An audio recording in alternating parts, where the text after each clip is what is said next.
Assalamualaikum warahmatullahi wabarakatuh. Para penghobi solder panas, kali ini saya akan mencoba sharing untuk perbaikan power mobil yang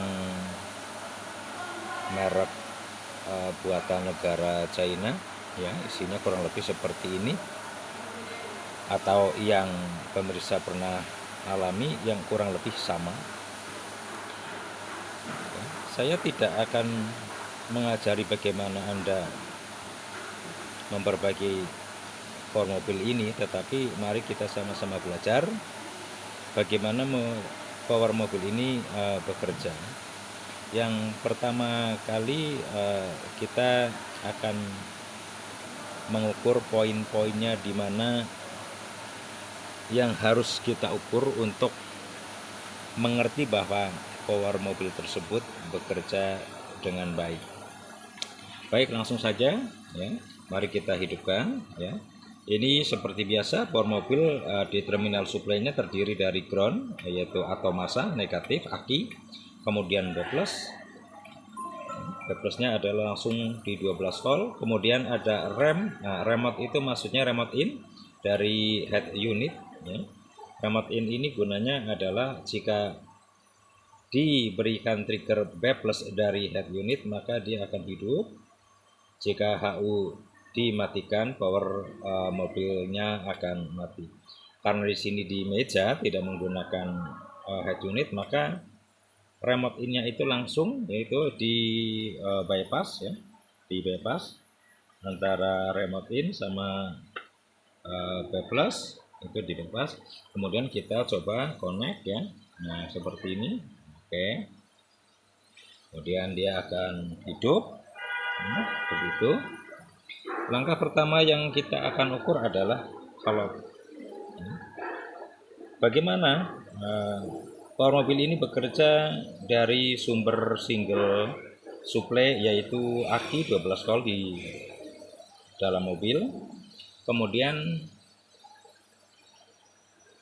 dia akan dinaikkan menjadi simetris supply yang dinamakan DC converter ya, atau kebanyakan teman-teman kita menyebutnya adalah inverter ya. Lalu bagaimana DC converter itu bekerja? Baik, kita coba. Cara kerjanya adalah begini. PWM-nya atau pulsa width modulasinya adalah penggerak untuk switching, yaitu penghasil osilator dibangun oleh IC PWM tipe TL494, atau biasanya ada yang pakai KA494 atau KA7500 ya, boleh sama. Poin yang akan saya ukur di sini adalah dalam kondisi normal ya, dalam kondisi normal. Yang pertama kita coba lihat ya. Di sini pin 1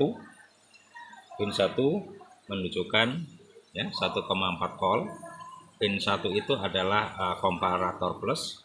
Kemudian pin 2 ya, 3,3 volt itu komparator minus. Kemudian yang pin 3 ini ya 0,5 itu dia dead time ya, dengan kemudian pin 4-nya ini juga sama low ya. Kemudian pin 5-nya dan juga low. Kemudian pin 6 ya.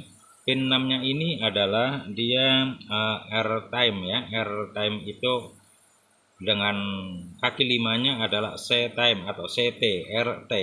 Itu adalah dua komponen yang menentukan berapa kinerjanya osilator tersebut, berapa kilohertz. Kemudian kaki 7-nya dipastikan ground, low. Kemudian kaki 8-nya yaitu B+ langsung 12 volt.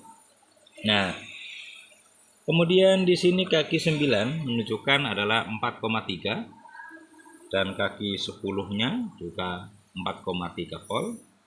Kaki 11, kaki 11 maaf, kaki 11 ini gabung dengan kaki 8, yaitu dia langsung pada WCC 12 volt.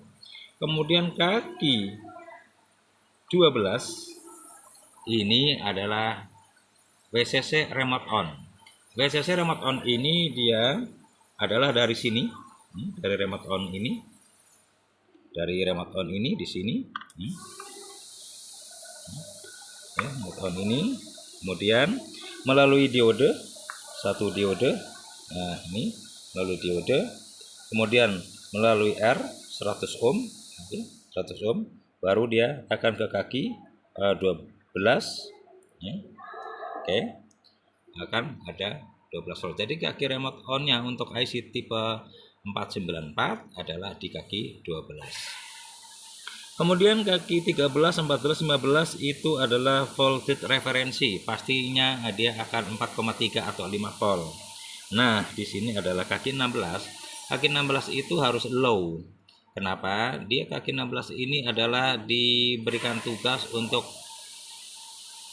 jika dia diberikan input high feedback dari output power amp, maka IC ini akan segera memproteksi untuk tidak aktif, sehingga suplai outputnya akan dibungkam, dijadikan tidak aktif ya.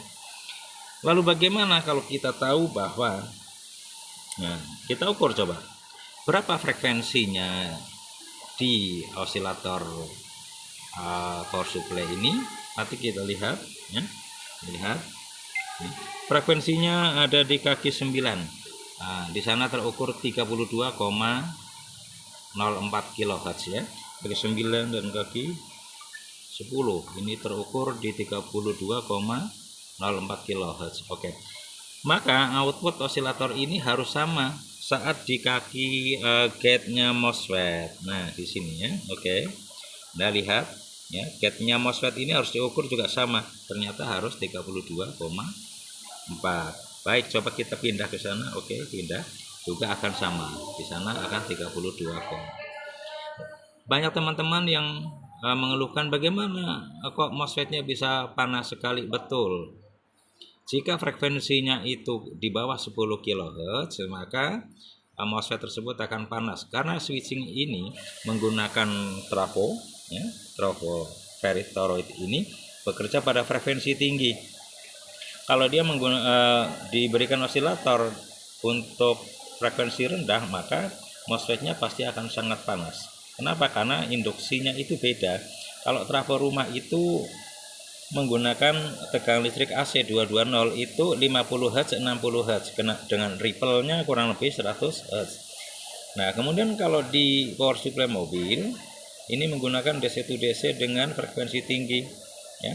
Seperti tadi kita ukur adalah hasilnya frekuensinya 32, sekian kHz. Okay. Hasilnya adalah ya, di output power supply ini dia akan menghasilkan tegangan sebesar 27,9 min dan ya 27,9 plus. Oke. Semoga penjelasan ini sedikit banyak akan membantu Anda dalam mengerjakan perbaikan power mobil.